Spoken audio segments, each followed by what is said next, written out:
My name is Victor Fuhrman. Some call me the Voice.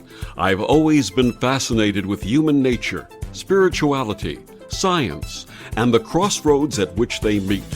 Join me now and we will explore these topics and so much more with fascinating guests, authors, and experts who will guide us to Destination Unlimited. The mind-body problem is the ultimate intractable enigma. How can we, being complex physical systems, have multicolored experiences and make conscious choices?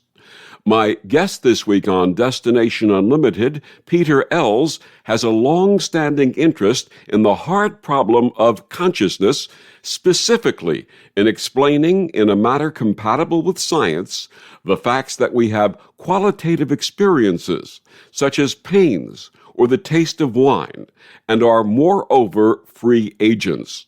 He has given talks at international quantum mind conferences. He spoke on naturalistic libertarian free will in Tucson and on panpsychism in Salzburg, Austria. He also presented a poster on mental causation at a Tour de Science of Consciousness conference in Tucson. Peter lives in Oxford, has an M.A. in philosophy from the University of Reading. His website is panidealism.com, and he joins me this week to share his research and latest book, Mind, Quantum, and Free Will. Please join me in welcoming to Destination Unlimited Peter Ells. Welcome, Peter. Oh, hello. Thank you so much for joining us today and sharing your amazing work. Please share with our listeners your early path and how your interest in the question of mind-body consciousness evolved. Yes, well, when I started, I was an atheist and also a person who believed that physics was the ground of everything. And then I just happened on a book called Consciousness Explained by Daniel Dennett. And I thought, this is interesting because I didn't know how to solve the problem of consciousness. So I thought I would read it. But I disagreed with the book so strongly that that's what set up my interest in consciousness and free will, if you like. His view was that people do not have a phenomenology. They don't have experiences. They don't have an experience of blue or of pain, at least when these are conscious feelings. He wanted to reduce everything to what he called heterophenomenology, which was his term for observers' reports of what people said or human behaviors, and kind of identified them with like pain behaviors and pain reports. And I didn't think this explained consciousness at all. It was more or less just denying this kind of self-evident fact about the universe. And so that's what started on my path. But it also made me realize how difficult it will be to explain consciousness and human freedom in terms of physics. And And in turn, you share that the mind-body problem is the most important challenge that has baffled humanity for centuries. Please explain. Yeah, well, it does go back to even to the Greeks. I think that it was Democritus who explained free will. His model of the world was kind of atoms in the void. So at least the prototype of a modern scientific view. But then he wanted to allow for human free will. And so he said that these atoms somehow swerve in their path. They weren't fixed deterministic laws. I guess the next important person is Descartes. And Descartes was a dualist. He said that the mind and the body were two separate substances which were totally unlike each other, but which interacted within the human brain. And he even said where in the brain they interacted. But that is a very messy view of the world because you have all sorts of different causation. You have physical causation, as in goings on in the world according to the laws of physics. You have kind of mind-mind causation, as in train of thought. You have body-mind perception, as in perception, and you also have mind-body causation, as in agency. So you have four different types of causation, and it would be very difficult for a scientist to kind of pick these apart. Now, there are two good things about Descartes' view. One is it appeals to our, if you like, our kind of folk or intuitions about what consciousness is. I think everyone who hasn't thought very deeply about it starts out as a Cartesian dualist. But the other good thing about it is it kind of set physics free. You could discuss physics independently of the human mind. And that allow for great advances to be made in physics.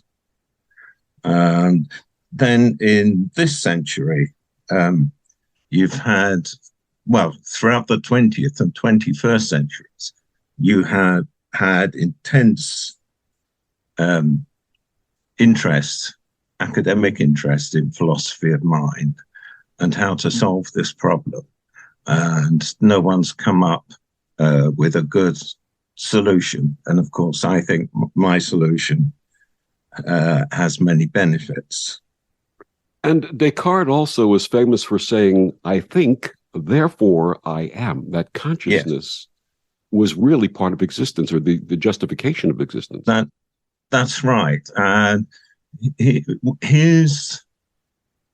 when he used the word think, like cogito, he wasn't just talking about thinking in terms of logic or mathematics. He was talking about experiences as well. So he was talking about the whole of human mentality. He said you can doubt many things, like the whole world might be an illusion. But if you are having the experience, you cannot deny that you are having this experience. Like I'm having an experience of sitting at a desk. But even if the whole world was illusory, that experience would be real as an experience. Now, how does modern materialist science view the mind-body connection? Well, there are several, lots of partial solutions. There's Dennett's kind of denial of consciousness, although he would deny that he denies consciousness.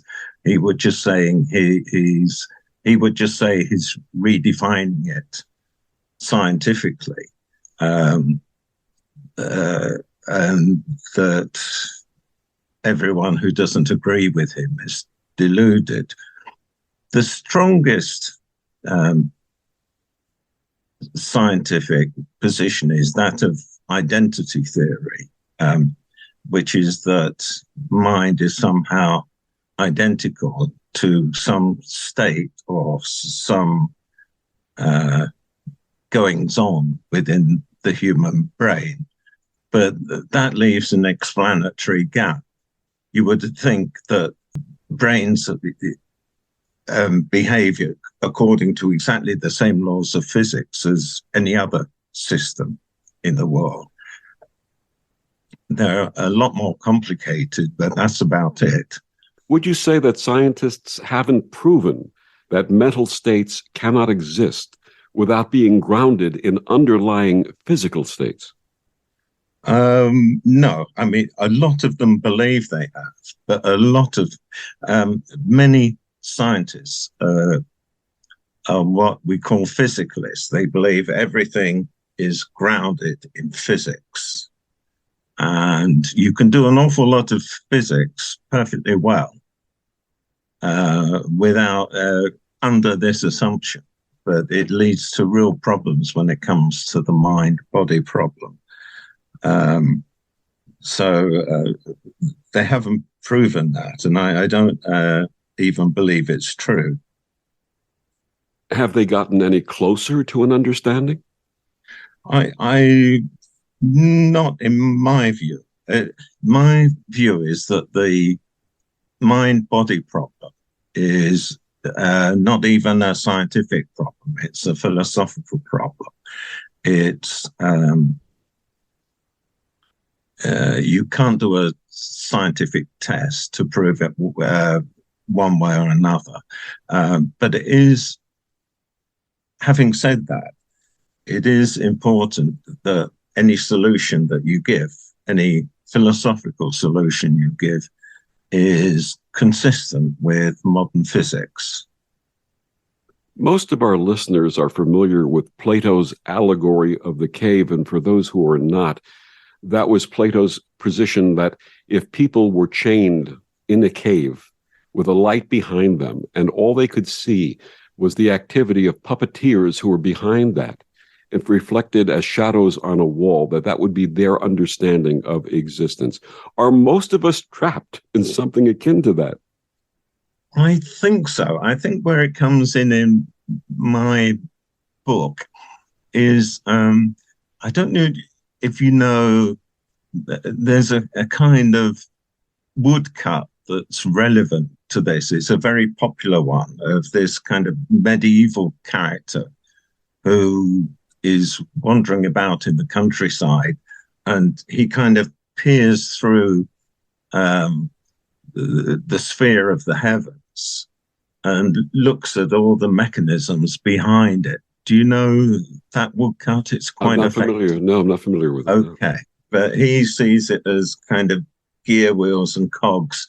Now, physicalism kind of gives that view of the world, that what is really going on objectively outside our experiences is the physics, which is mathematical structures. But I believe this view is mistaken. And in fact, it leads to a very abstract view of the world. There's no way in physical terms that you can distinguish between the world itself and an abstract mathematical model of the world, at least according to physicalism, as I can see. From your research and understanding, your approach to the mind-body question is unique. Please outline it for us. I'll say, first of all, that there are ideas of a kind of approaching mind. There's one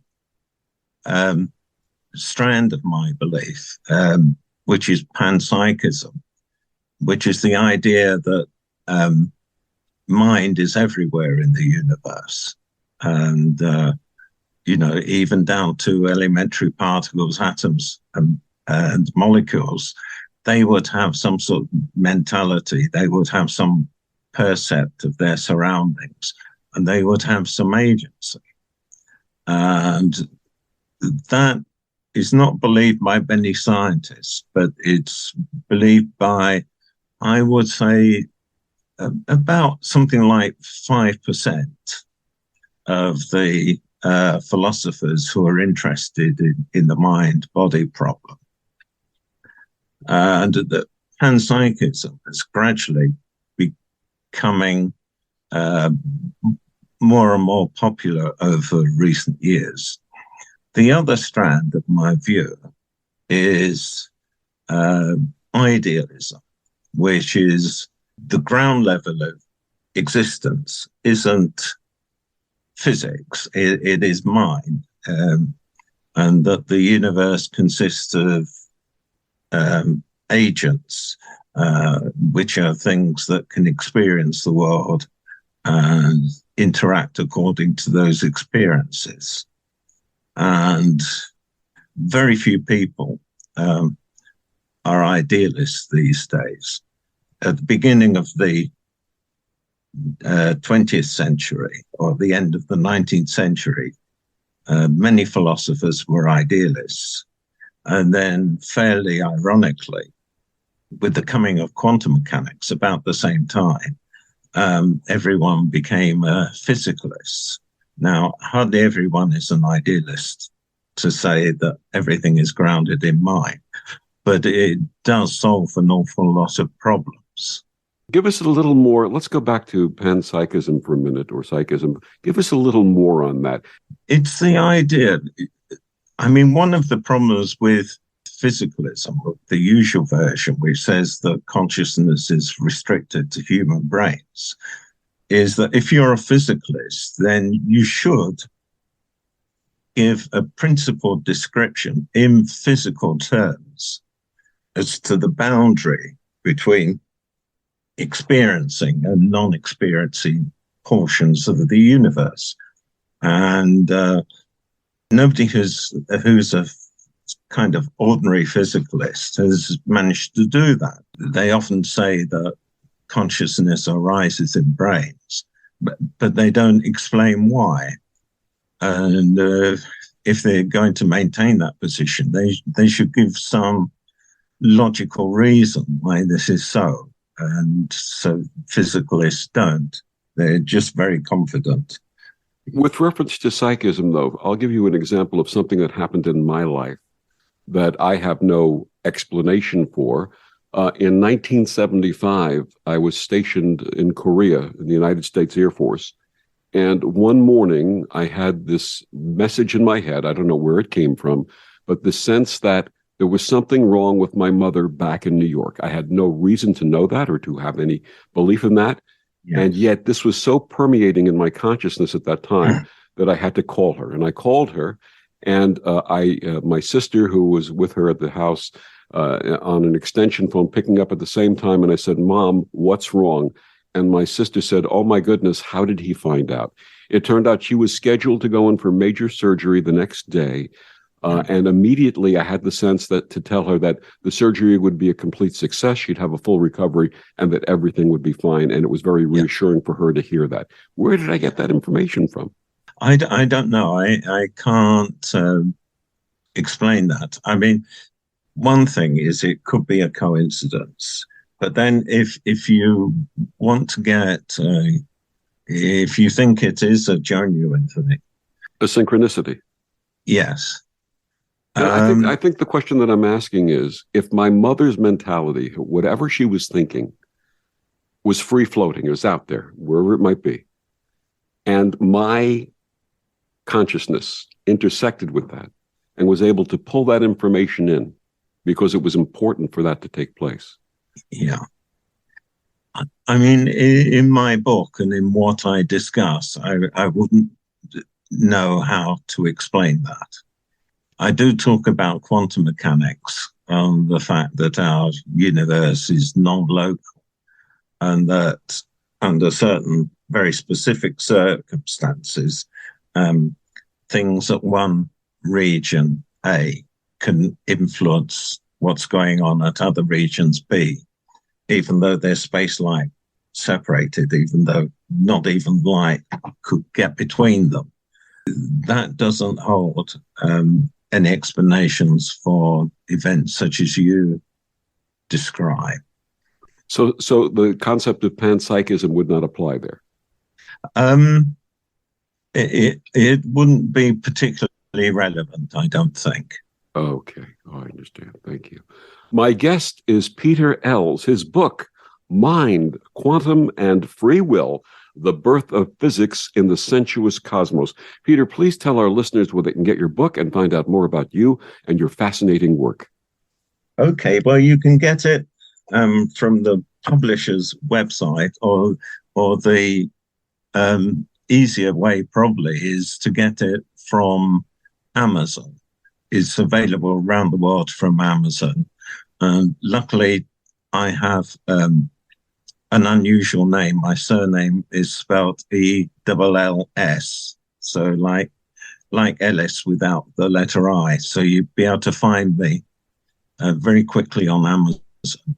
So I've got that book, and my first book was called Panpsychism. That was a few years previous.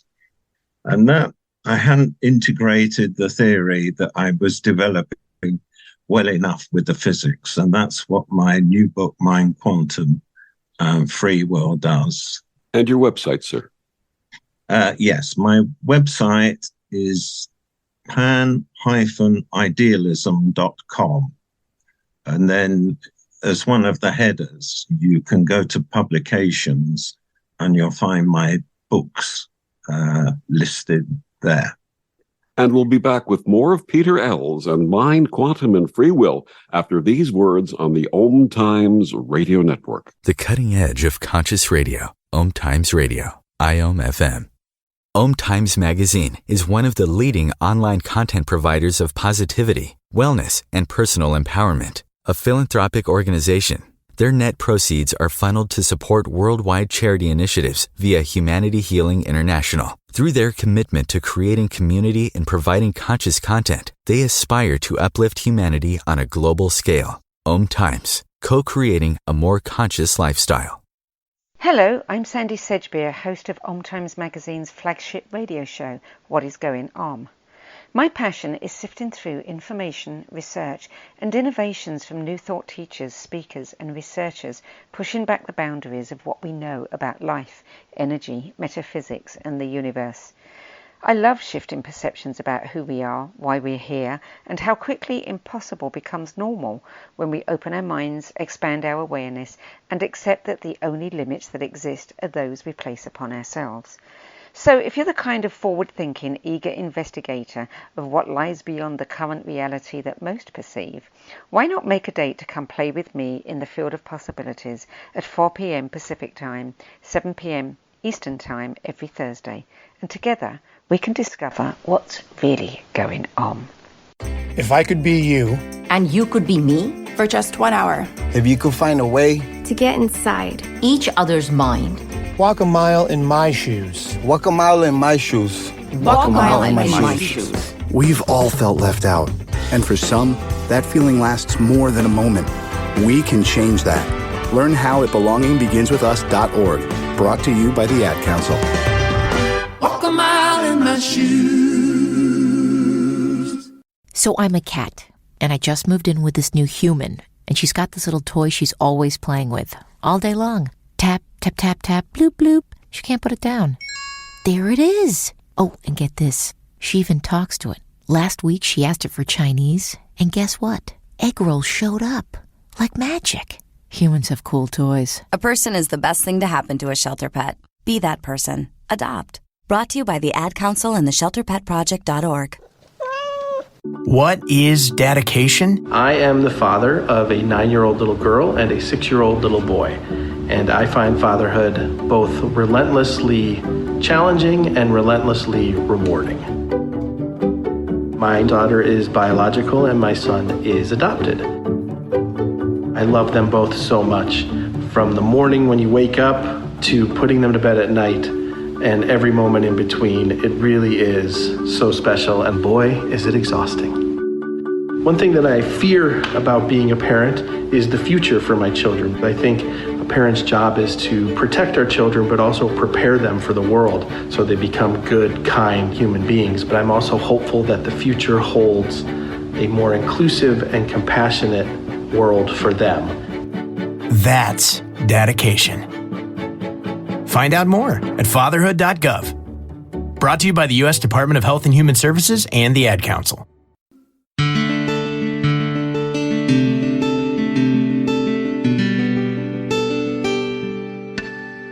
Back on Destination Unlimited, my guest this week, Peter Ells. His book, Mind, Quantum, and Free Will, The Birth of Physics in the Sensuous Cosmos.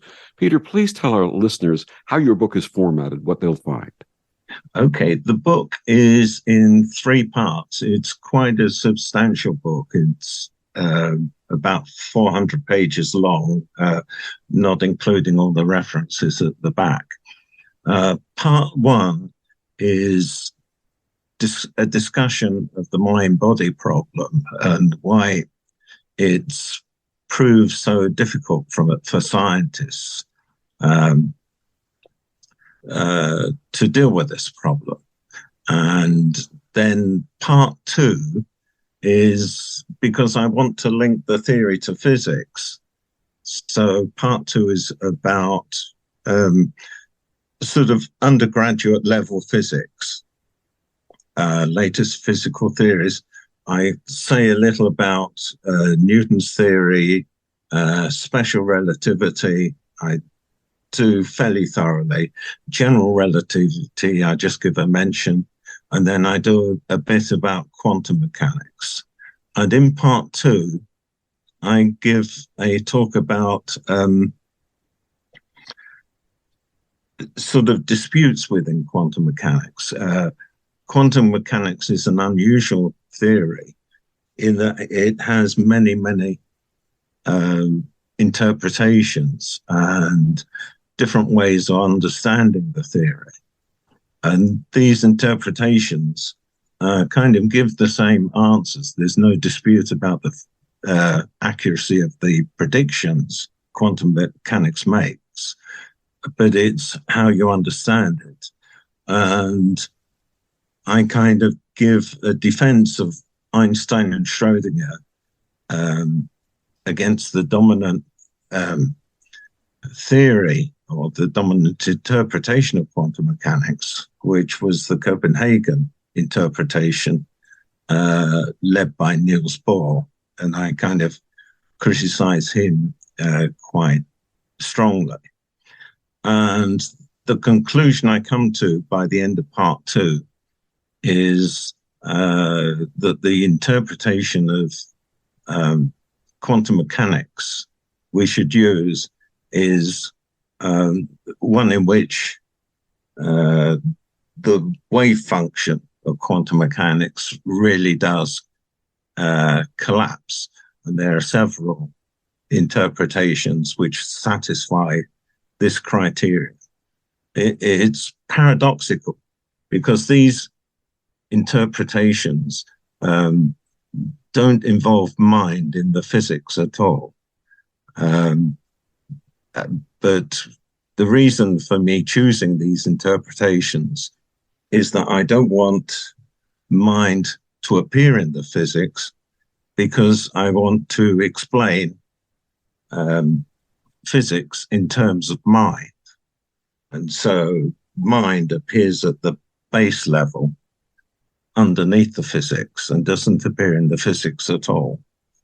Then part 3 is an explanation of pan-idealism and how it works and its connection with physics. So let's talk more about pan-idealism. Give our listeners an explanation as to what that means. Okay. Well, I've just said that panpsychism is the idea that mind is everywhere in the universe and it's kind of spread everywhere, even to the elementary particles of the universe. And as such, panpsychism on its own remains a physicalist theory.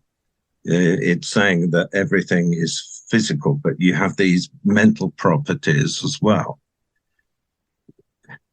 Pan-idealism goes further, and it says that base or ground level of what exists is not physical at all. It is mind. You have agents with their percepts and their wills, and you can construct in a fairly rigorous way the physics of the universe from this grounding, which is entirely mentalistic in character. But the kind of catalogue of the things that exists in both theories, in both panpsychism, or all three, panpsychism, physicalism, and pan-idealism, the catalogue of physical entities that exist are the same in all three theories. I guess then the next thing to say is, how can we get the physics from things which are entirely mental in character? And one of the things that enables you to do this is because our only access to the universe is through our experiences. And so, in principle, it cannot give rise to contradiction if we define physics as the combined experience of all these perceivers and agents that exist at the ground level. And you have to do this in the best way possible. And once you've done that in the best way possible, that gives you the physics. Now, if you restrict the perceivers to being humans, that would be very anthropocentric. That would give you a very biased view. But the idea is that everything counts as a perceiver, and they kind of go into this consilience in defining the physics. Is there a challenge in asserting that even molecules have primitive minds? I don't think so. I think it's just pure squeamishness that prevents you thinking that. I mean, or anyone thinking that. There are several things. First of all, some might say there's no sign that these things have minds. But we're not talking about them having cognitive powers. We're just talking about them having sufficient mentality to give rise to their perceived behaviors. There are several other things at the back of my head to say, but I can't think of them for the moment. So that's okay. That's okay. How can you explain all of physics in terms of mind? Please give some examples. Well, you can say that the whole of physics is based on the whole history of human experiences. And science and physics give a very accurate view of the universe. So you can't, you have to be very careful about how you categorize these experiences and classify them. But there's nothing produced in the entire history of the universe which hasn't been via human experiences.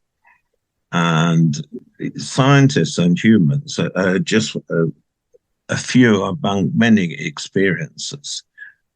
And there could be an argument that human perceptions might be deluded or misguided And that's true, but you can take cautions against that, and scientists do in performing their experiments and coming to their conclusions. But kind of misperceiving and being deluded does require cognitive powers in order to be deluded.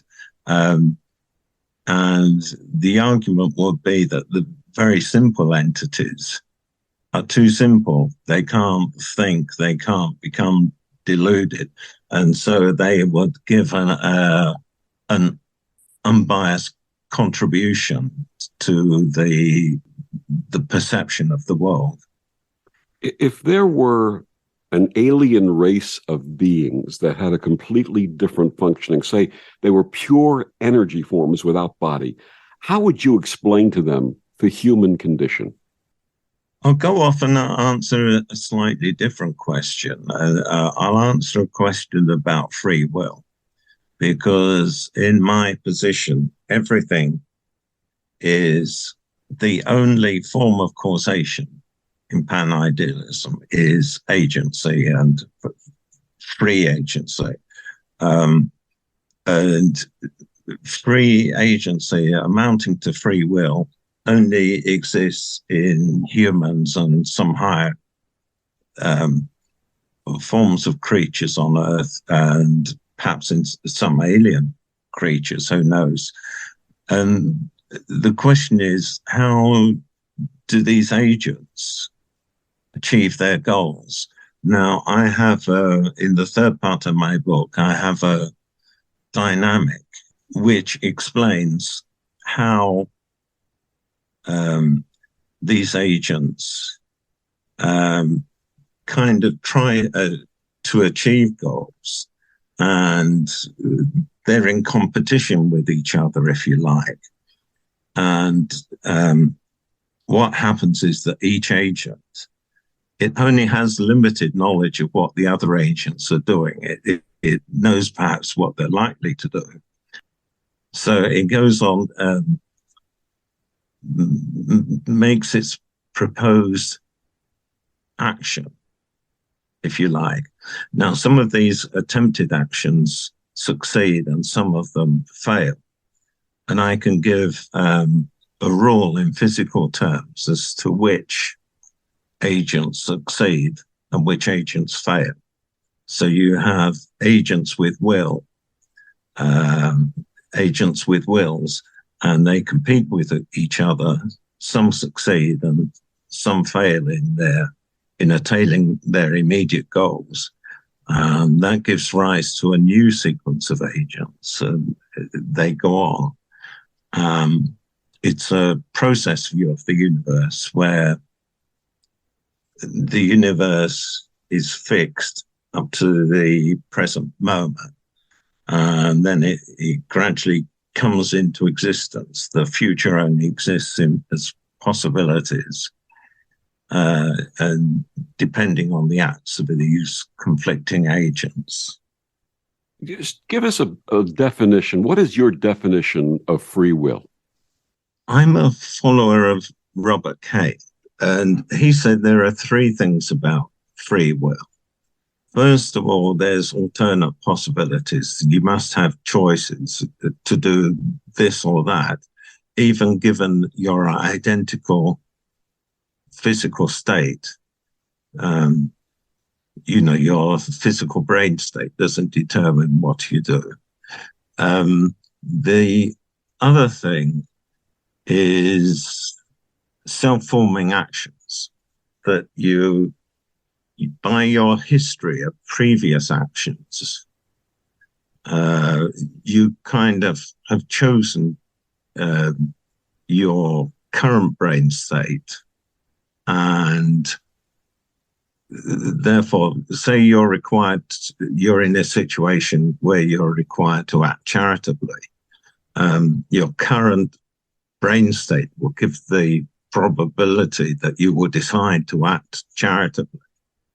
But by your history of self-forming actions, you've kind of helped determine that probability for yourself.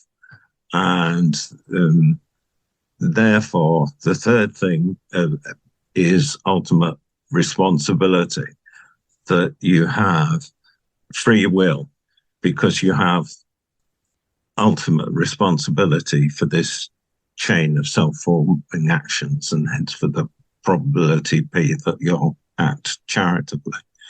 Now, there are problems with Keynes' position. The main problem is, how does your free will come into being? Because you must have a first self-forming action, and unless you have a prior chain of self-forming actions, it can't. The chain of self-forming actions can't get underway. So that's a difficulty. But if you take Keynes' theory and use pan-idealism, it doesn't matter that every decision is an act of will from the get-go, or all causation throughout the universe is a kind of self-forming action. And we'll talk more about free will in our next segment. My guest is Peter Ells. His book, Mind, Quantum, and Free Will, The Birth of Physics in the Sensuous Cosmos. We will be back after these words on the OMTimes Radio Network. Humanity Healing International is a small nonprofit with a big dream.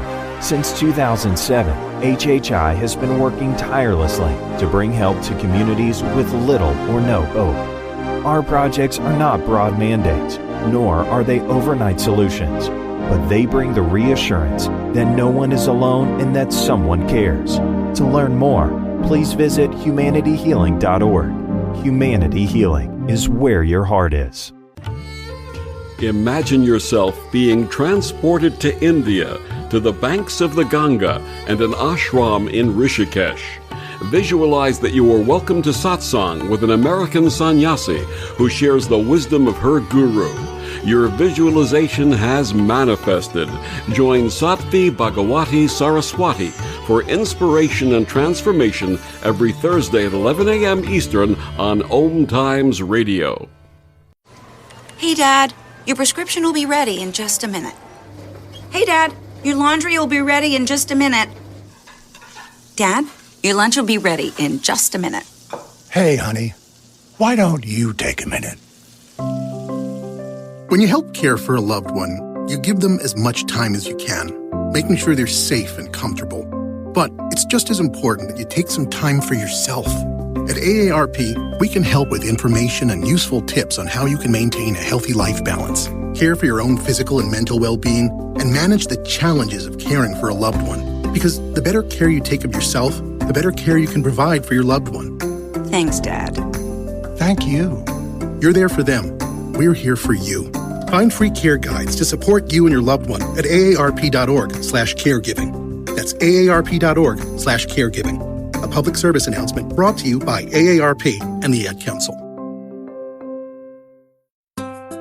Grab a cup of tea or a glass of wine and tune in for Inspired Conversations with publisher Linda Joy on Tuesdays at 2 p.m. Eastern. Linda creates sacred space for leading female luminaries, empowering authors, heart-centered female entrepreneurs, coaches, and healers. A soulful venue where guests openly share the fears and obstacles they've overcome, wisdom and lessons learned, and the personal journey that led them to the transformational work they do in the world. Inspired Conversations to empower you on your path to authentic, soulful living. More than 24 million Americans have an autoimmune disorder, and that number continues to grow. I'm Sharon Saylor, and I'm one of those 24 million. To put that number in perspective, cancer affects about 9 million and heart disease up to 22 million. That's why I've brought together top experts and those thriving regardless of their diagnosis to bring you the latest, most up-to-date information. Join me, Sharon Saylor, Friday night, 7 p.m. Eastern, for the Autoimmune Hour on Life Interrupted Radio to find out how to live your life uninterrupted.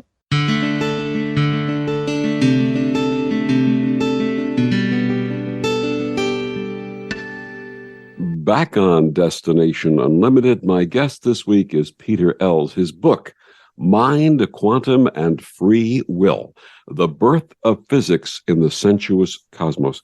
As we were talking about in the last segment, is free will predicated upon our ability to process the information? Yes, it is. And in fact, to possess genuine free will requires cognitive powers. You have to be able to reason and work out the probable consequences of your actions and whether they're good or bad and so on. And so, like babies when they're born or in very early childhood, they don't really have free will because they don't have enough experience or sufficient cognitive power to have that ultimate responsibility for their actions. They have to experiment through childhood. And so we don't accept humans to have free will until they reach a certain age, like the age of criminal responsibility. And that varies a lot around the world, like between, I don't know, about 8 years old and 21 years old, depending on country. But every nation in the world recognizes that human beings have to go through a certain level of development before they reach the age where they can be held responsible for their actions. A lot of people might think that they actually don't have free will, that the constraints of their employment, the constraints of family, the constraints of society are repressing them. How would you answer that? Well, I think people can have very restrictive free will if their upbringing was appallingly bad and they had incredibly poor childhoods where they were deprived of love or they were just beaten ceaselessly. In those extreme situations, then they would not possess free will as an adult to any significant extent. And I mean, Robert Kane in his book recognizes this. Unfortunately, our criminal system, it's wealthy people who can afford the good lawyers. And like if they go on, someone who from a good background, who's had plenty of chances in life, if they go on to commit a crime, they may receive a lesser punishment than those who are very restricted and have less choice. So Keynes' theory does allow for different degrees of free will, and it doesn't imply a punitive, repressive social structure at all. Let's talk a little bit more about quantum physics. Most of our listeners have heard about quantum physics and perhaps even some of the experiments in quantum mechanics and entanglement. Einstein called this spooky action at a distance. Please give us a better understanding of how this works and how it translates in your approach. Okay, I mean, I go into a great deal about this in my book. Not only because it's relevant, but because it's very interesting in itself. The history of quantum mechanics is very controversial. In 1927, there was a very famous conference, the most significant scientific conference in the history of science, I think, where they were discussing quantum mechanics and how to understand it. And the people from Copenhagen, who I mentioned, dominated, and one of them claimed that the system of quantum mechanics was complete and it couldn't be improved on, which is a very extraordinary claim for a scientist to make. Usually, scientists are tentative about their theories and say they could be overturned by additional data as it comes in.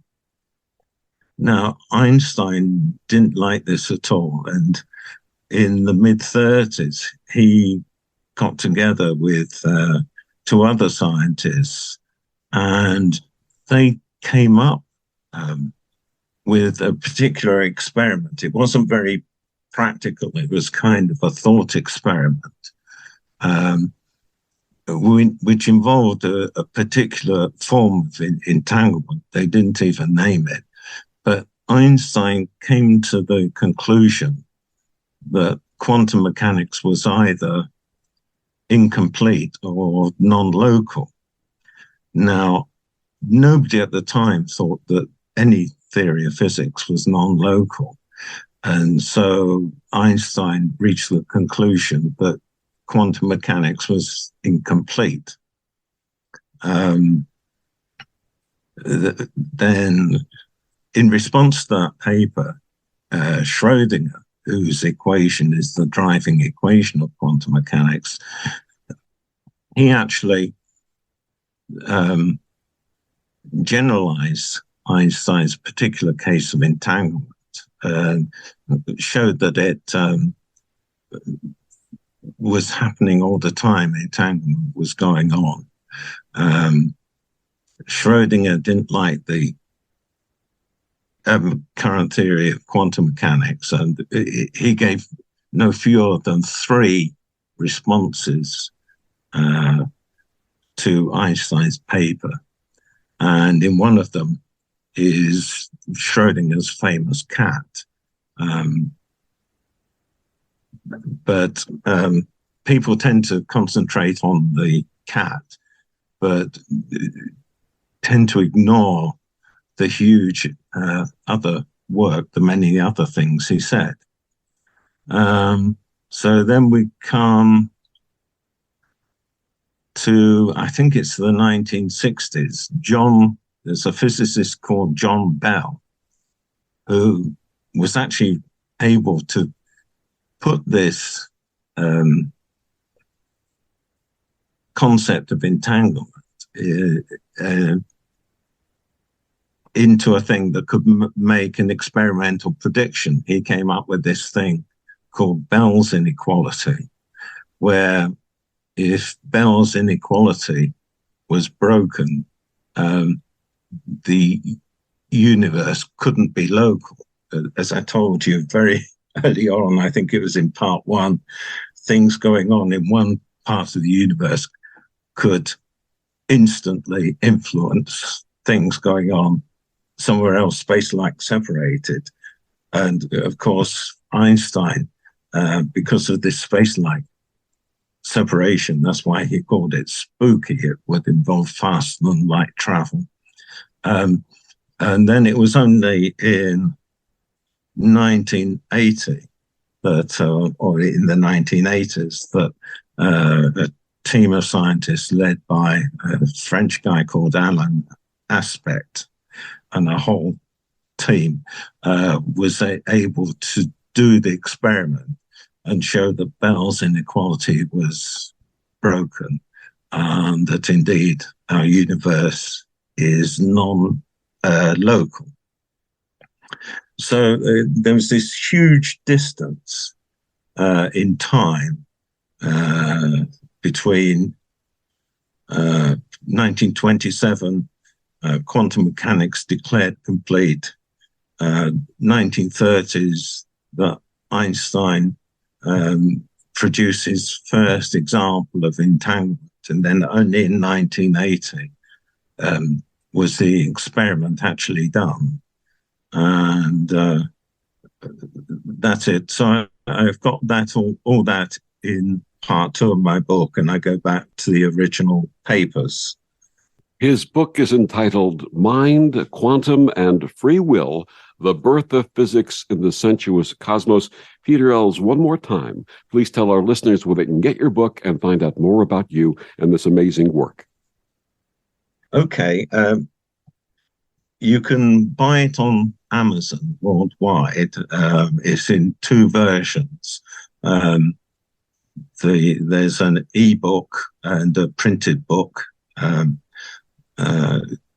I prefer the printed book, and also on my website. So I'll tell you about my website. It's called panidealism.com. That's pan-idealism.com. And there's a tab there on publications. So you can go there and see my book, Mind, Quantum, and Free Will, and also about my other books. Peter, thank you so much for joining us and sharing this fascinating subject. Okay, you're very welcome. I enjoyed it tremendously. And thank you for joining us on Destination Unlimited. I'm Victor, the Voice Fuhrman. Have a wonderful week.